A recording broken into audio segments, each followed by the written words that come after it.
Atxe hiltze hartzeok. Ta? Frantsesak nuntze biztek? Pare bat egunetara. Artzaiak zua izan azpian gelditu omen dituk. Eta kontuz zibili beharrazeok, zakurra amorratu nantzera omezetoztek eta.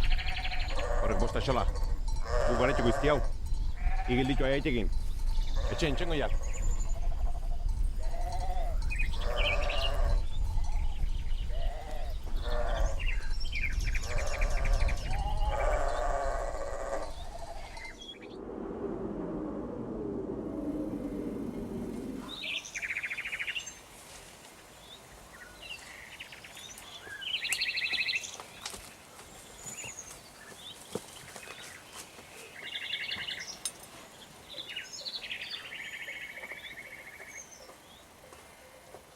Ator, Eneko.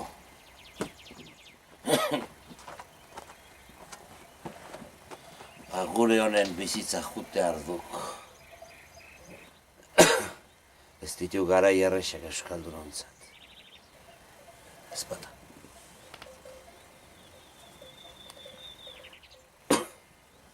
Hartzak eta eramaitzek euskalduna garaipenaren bidetik.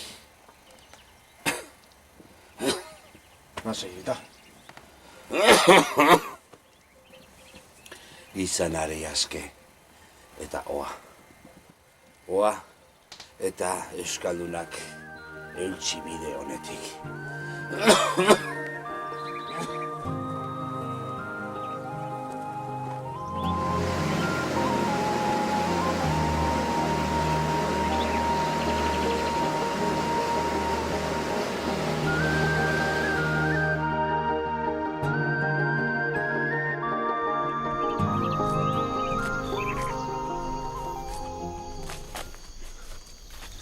Haupa, mutilak.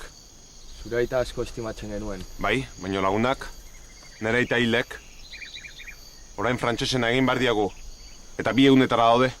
Egia da bai, eta Iruñako jauntxoak urduri daude. Aragora bota dute laguntza bila, eta 3 egun barru gazteluan gelditu gara.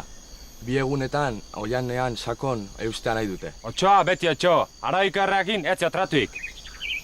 Baina frantzesek gehiagi ditzuk, milaka. Gauk, bakarrik, ezin dugu. Ondo da, Espainia erregastratua egingo dugu, euren laguntza onartu. Baina jakin, ordainsariren bat eskatuko deuskuela. Eta aurretik gaztelua gazindabien moduan, frantzesegaz bukatzen dugunean, gure lurraldea eta gaztelua menperatu nahi izango dutela. Gure ondorengoen lurra menperatu nahi izango dute. Eta euskalduna, esklabu bihurtzen danean, euskaldun izatea susten dago. Zertaz ari zara, Joanes? Zurillo betaz ari naz, zurillo betaz. Joanesek arrazoidik, baina hala ere, gutxi gatxik. Lasai mutilak. Aurrena frantsesen egingo jau. Ta gerokok. Halere, kontutan izan behar di hau, gu gutxi gaitukela. Beldurrik ez zeuke hau, baina beraiek asko ituk. Gure 10 lurra erabiliko dugu beraien auka borrokatzeko. Pasadizo itxi batetara eramango izki hau, eta narrik iraziko di hau. Eta jauntxoak? Nik gazteluko gauzetaz ez diatu lertzen. Lehenbizi frantsesa garaitu eta gero ikusiko jau. Pasa eusua mutilek. Hurrengo arte. Bai. Bai.